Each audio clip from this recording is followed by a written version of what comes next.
Assalamualaikum warahmatullahi wabarakatuh. Sebelumnya, perkenalkan nama saya Nurhatni Solisa dengan NIM P0772322038. Saya dari tingkat 1A. Di sini saya ingin menjelaskan sedikit materi dengan topik hematologi, analizer, dan PCR. Di sini yang saya ingin jelaskan pertama yaitu mengenai dengan hematologi analizer. Jadi hematologi analizer ini adalah alat laboratorium yang digunakan untuk mengukur dan menghitung jumlah sel darah. Alat ini mampu melakukan pemeriksaan menggunakan sampel darah untuk mendiagnosa suatu penyakit yang diderita oleh pasien. Kemudian kita lanjut lagi ke pemeriksaan hematologi. Jadi pemeriksaan hematologi ini meliputi pemeriksaan hematologi seperti pemeriksaan kadar hemoglobin, leukosит, hingga trombosit. Nah, jadi hematologi analizer ini adalah salah satu instrumen yang wajib ada di sebuah klinik ataupun rumah sakit. Kemudian di sini saya ingin menjelaskan sedikit nih mengenai dengan sejarah hematologi. Jadi begini, setiap alat laboratorium itu tentunya memiliki sejarahnya masing-masing seperti hematologi. Hematologi ini kan berasal dari bahasa Yunani, yakni haima, yang memiliki arti sebagai darah, sehingga kita kenal sekarang itu sebagai hematologi. Jadi hematologi analizer ini cukup memiliki sejarah yang sangat unik nih pada tahun 1990-an, sehingga para analis atau teknis laboratorium sering melakukan beberapa penelitian mengenai sel darah dalam tubuh menggunakan hematologi analizer. Kemudian saya lanjut lagi ke fungsi hematologi analizer. Jadi hematologi analizer ini digunakan untuk pemeriksaan darah secara lengkap, yakni pemeriksaan hemoglobin, kadar leukosит, kadar eritrosit, hingga kadar trombosit. Tak hanya itu, alat ini juga mampu mendeteksi atau mendiagnosa beberapa penyakit yang berhubungan dengan darah seperti diabetes atau kanker darah.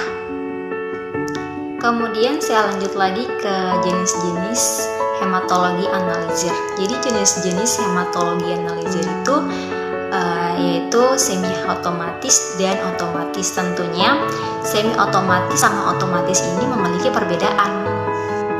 Jadi pada tipe semi otomatis ini memiliki proses dilusi atau pencampuran sampel darah dengan koagulan secara manual.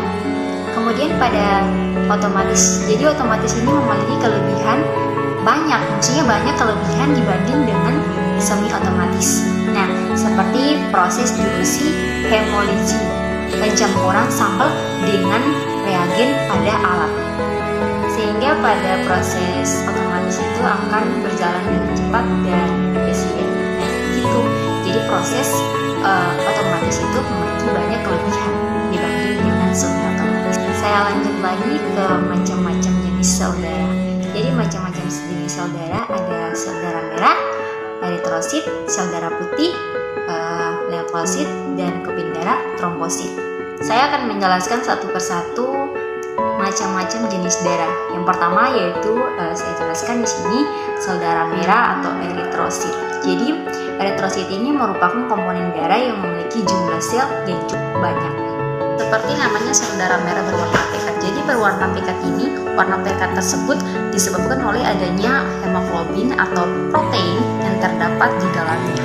Nah, kemudian yang kedua ada sel darah putih atau leukosit. Ilustrasi sel darah putih. Jadi sel darah putih ini memiliki jumlah yang lebih sedikit dibanding dengan sel darah merah. Beberapa komponen diantaranya itu ada neutrofil, limfosit, monosit, eosinofil, dan basofil. Nah, kelima komponen tersebut itu sebenarnya memiliki fungsi yang sama untuk menjaga kekebalan tubuh kita. Kemudian saya lanjut lagi ke yang ketiga yaitu keping darah atau trombosit. Ilustrasi darah trombosit. Jadi trombosit atau yang bisa kita kenal itu keping darah. Nah, jadi Keping darah ini memiliki peran yang berbeda dengan sel darah putih dan sel darah merah. Trombosit ini berfungsi atau memiliki peran untuk melakukan pembekuan darah.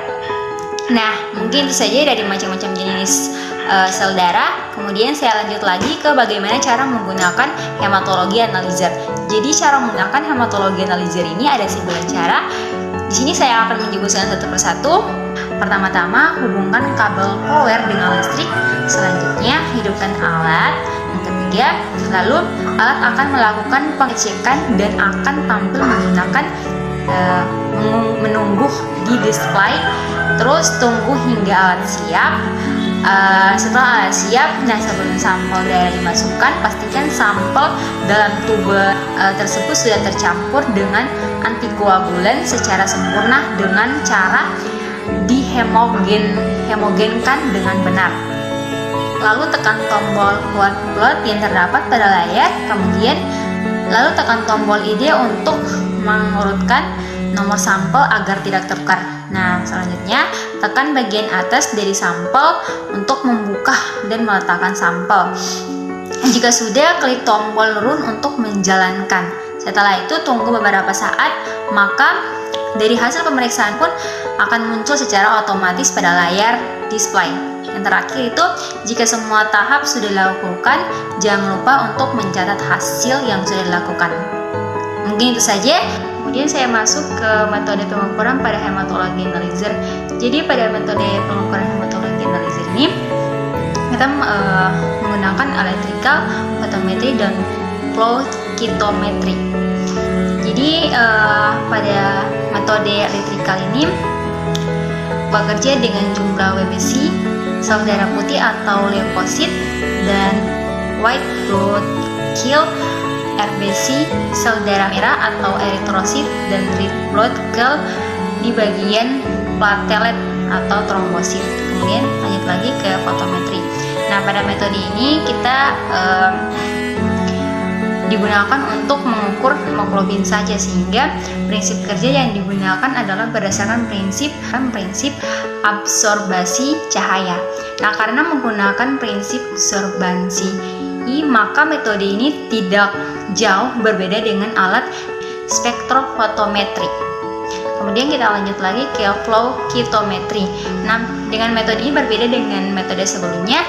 Metode ini yang digunakan untuk sistem optik dan juga lensa dalam pengoperasiannya. Mungkin itu saja penjelasan saya mengenai dengan hematologi analyzer. Kemudian di sini saya akan masuk ke pembahasan berikut, yaitu PCR. Jadi PCR ini adalah singkatan dari polimerase chain reaction. PCR ini merupakan metode pemeriksaan virus SARS-CoV-2 dengan mendeteksi DNA virus. Nah, uji ini akan didapatkan hasil apakah seorang positif atau tidak dalam SARS-CoV-2. Kemudian pada swab PCR dari sampel dari rongga nasofaring atau orofaring ini melalui hidung ke tenggorokan.